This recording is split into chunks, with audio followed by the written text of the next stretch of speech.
Hello good morning everyone. र आज चाहिँ मेरो है टाक्स रनिङ सुरु भएको छ।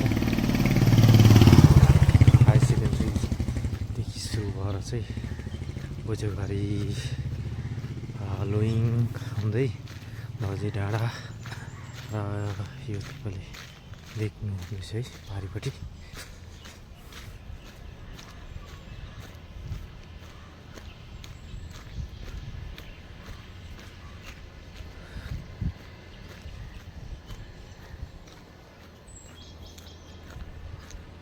पारिपट्टि देखिरहनु भएको डाँडाहरू डल्लै आज चाहिँ मेरो रन हुँदैछ है।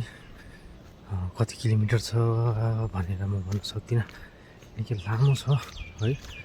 म यो डल्लै रन कम्प्लिट गर्ने आज मेरो प्याच छ। पारि डल्लै फेरि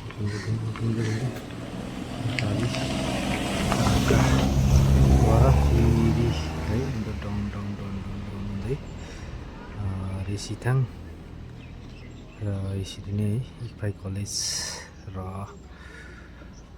सोकेथाङ हस्पिटल हुँदै म चाहिँ हिडन फरेस्ट ब्याक टु यही हायर सेकेन्ड्री आइपुग्ने छु है।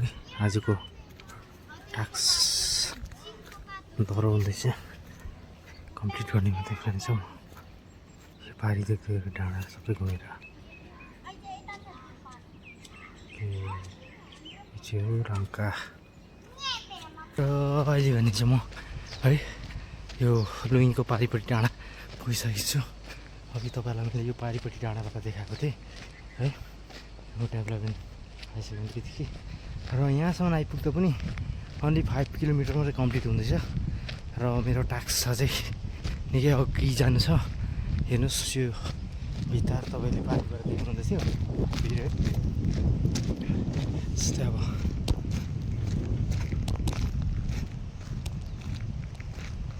हेर्नुहोस् पारि गान्तोक है, गान्तोकको भ्युजहरू। र म चाहिँ अहिले त्यो लुइङको भिर है भिर डाँडा पुगिसकेको छु र यहाँसम्म आइपुग्दा चाहिँ मेरो 5 किलोमिटर मात्रै कम्प्लिट हुँदैछ।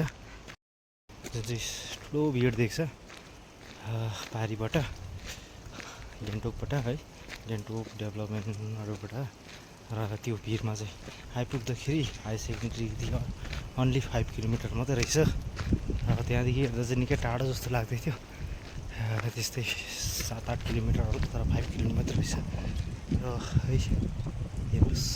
अब यहाँदेखि फेरि मेरो अझै कम्प्लिट टास्क गर्नु छ। Okay let's see. एकदम रोड चाहिँ हाइवे नै छ, दामी छ है। रनिङहरू गर्नुको लागि पनि राम्रो रहेछ, जग्गा जग्गा चाहिँ बिग्रेको रहेछ र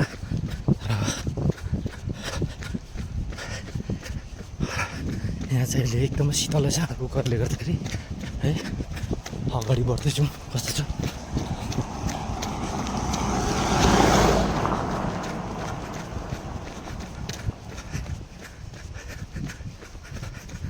गाडी पनि कम्ती कम्ती कुद्छ है। यो बाटो एकदम रनिङको लागि चाहिँ बेस्ट रुट रहेछ। गर्ने स्टपहरू भन्दा पनि किन गर्ने स्टपहरूमा चाहिँ गाडी ज्यादा कुद्छ है, चिसो पनि छ। यहाँ चाहिँ डिस्टर्बेन्स आइहाल्यो नि। अब यहाँ चाहिँ कतिवटा पारा काटिराखेको रहेछ है, जेसिबी नै 1 2 3 4 5 6वटा है, सबै जेसिबीहरू जेसिबी यो ड्रिलिङ गर्ने सबै गरेर 6वटा रहेछ टोटल। यतासँग 7 टिप्पर 8वटासँग लागेर त्यहाँ चाहिँ गाडी एकदम रोड चाहिँ ब्लक भएछ र मेरो जुन चाहिँ टास्क थियो यो इन्कम्प्लिट भयो र यहीँदेखि म ब्याक हुँदैछु र यहाँसम्म आइपुग्दा चाहिँ कति किलोमिटर छ नि 6.8 किलोमिटर मात्रै रहेछ, 6 है एप्रोक्सिमेट 7 किलोमिटर भनौँ र नाउ ब्याक हुनु पऱ्यो। सो जुन चाहिँ मेरो इच्छा थियो यो पुरा भएन, कुरा गर्दैछु। त्यो मेरोको पाहाराहरू देख्नुहुँदैछ, तपाईँहरू पठाउँछ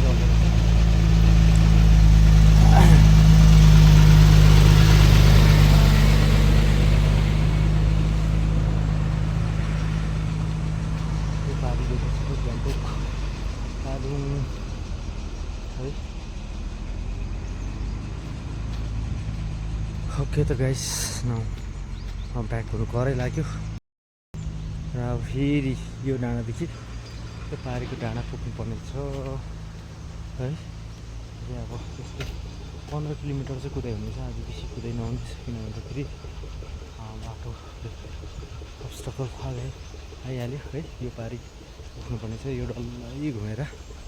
अब हिल साइडमा चाहिँ यस्तै हो, हेर्दाखेरि चाहिँ यति टाढो देख्छ तर है अघि बढ्दै गयो भने त्यो कति पनि छैन, हुँदैन प्लेन साइडमा चाहिँ। तर तपाईँ है हिँड्दै जाँदा जाँदा कति हिँड्छ त्यो तपाईँलाई थाहै हुँदैन। ओके त गाइस पेट्रोल पम्प है भुजबारी फाटक फेरि रोड डाइभर्ट है। काशी भ्यू पोइन्ट कति किलोमिटर हुनेछ त्यहाँदेखिसम्म ट्रेक हुने आज प्लान गर्दैछु। रुट गाडी ब्लक भएको कारणले गर्दा चाहिँ रुट चेन्ज गरेर back to Kashi view point.